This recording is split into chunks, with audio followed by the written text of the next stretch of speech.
In this video, I'm going to take a look at some of the best maps that we've ever seen in the Battlefield franchise. Recently, I've been doing a lot of top 5 and top 10 videos, compiling all of my favourite and least favourite things from the Battlefield franchise. This one, though, is focused purely on the maps. The criteria for getting in the list, well, first of all, Battlefield is of course about multiple modes, and for that reason I think the maps on this list should either be exceptional on one of the most popular modes like Conquest, or really good on quite a few of the smaller modes like TDM, Domination or Frontlines. And finally, I'm only including maps from Bad Company 2 onwards, although special mentions go to maps from before then such as Fuji Pass, Kubra Dam and Sharky Peninsula. I'm sure a lot of people watching this video will have some favourites from way back in the day that they might want to include in the comments.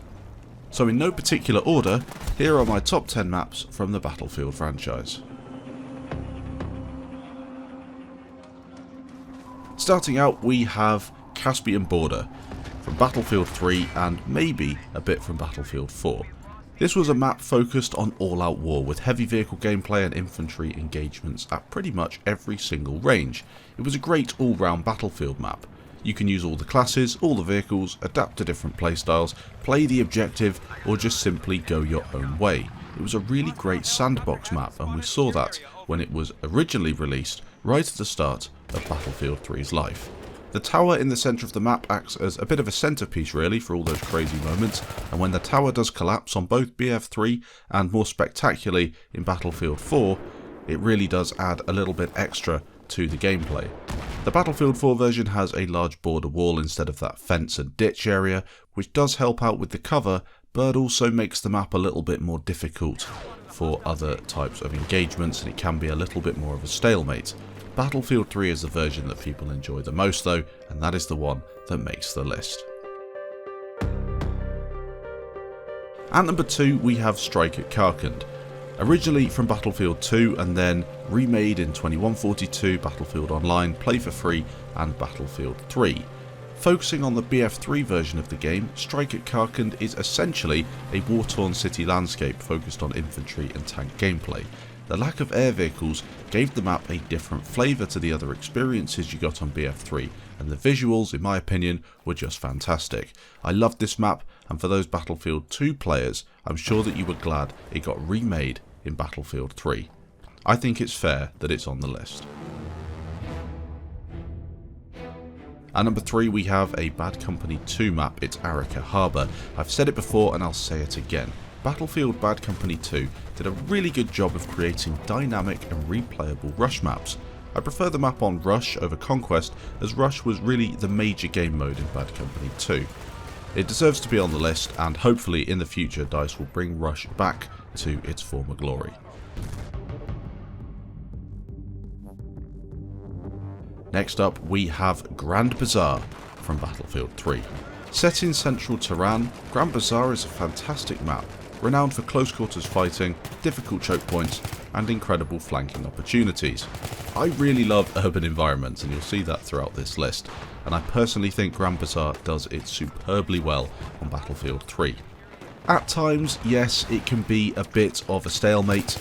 You have a bit of a meat grinder going on these 64 player rush modes, and some of the MCOMs can be very difficult to arm. However, I think that is what a lot of people love on BF3. I personally prefer 48 player rush on BF3, but really it has something for everybody. Did you know the Battlefield Hardline had a map called Chinatown that was based on the layout of Grand Bazaar? Quite an interesting bit of trivia.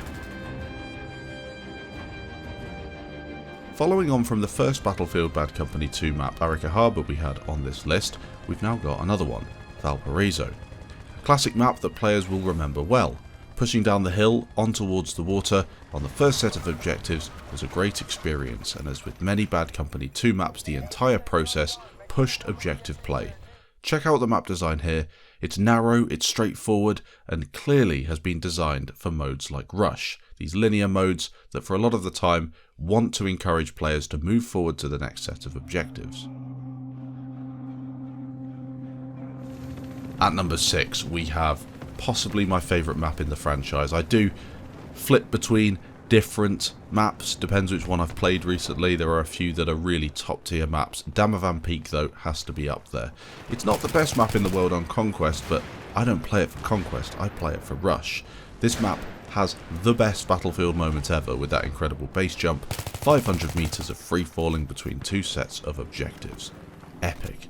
On Rush, this map is a fantastic experience, although at times, if your team decides to camp on a hill and snipe, and I know sniping is a legitimate way to play, but if everybody's doing it, winning can be quite difficult. Did you know that DAMAVAND Peak is a real place? However, the GPS coordinates that you can see on the MAV place this map slightly east of the real location. Following on from DAMAVAND, we have the other iconic Battlefield 3 map, it's NOSHAHR Canals. For this map, I'm purely focusing on the BF3 version, as the BF4 map is really not that good, and of course it's only limited to the TDM area. This map, in my opinion, is a masterpiece and proves that those people working on maps at DICE really know what they're doing when they have the time and they can put their mind to a task. Good fun on many modes, TDM is where the map excels. The popularity of the map can still be seen with the fact it has a remake in BF4 and that many servers are still populated on BF3 all these years later. At number 8 we have a typical Battlefield 4 Conquest map, it's ZAVOD 311. A quality map with just the right number of vehicles, objectives and cover. ZAVOD 311 is a favourite of mine. The map works very well on Conquest and is okay on Rush. I think it works on some of the smaller modes as well, but for me it is the Conquest map to play on BF4. It has a nice night variant called Graveyard Shift. Unfortunately we don't play it as much as really I want to because there aren't many servers running it, but definitely worth playing if you can get on and find a server.